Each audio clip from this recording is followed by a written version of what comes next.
தென்மேற்கு இருக்குது, வாஸ்து புருஷன் ஈசானியத்தில் தலை வச்சு குப்புறப்படுத்திருக்கார். ஓகே. அப்போ குப்புறப்படுத்திருக்கிறப்ப அவரோட எந்த கால்கள் எந்த பக்கம் இருக்குது, தெற்கில் எந்த கால் இருக்குது, மேற்கில் எந்த கால் இருக்குது.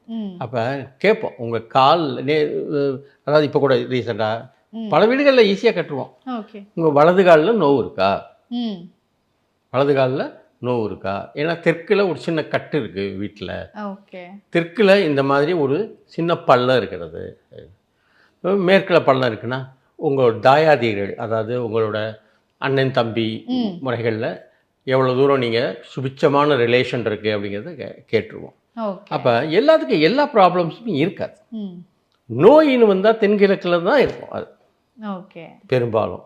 இப்போ மனம் சம்பந்தமான பல பிரச்சனைகள் பார்க்கும். அதாவது இப்போ இந்த காலத்தில் வந்து பெண் குழந்தைகளை பெற்றுட்டாலே அதை வளர்க்குறதுக்கு, அதுக்கு பருவம் வர்றப்ப அதுக்கான பாதுகாப்புகள் அப்படிங்கிறப்ப அதோட மன சஞ்சலங்கள்.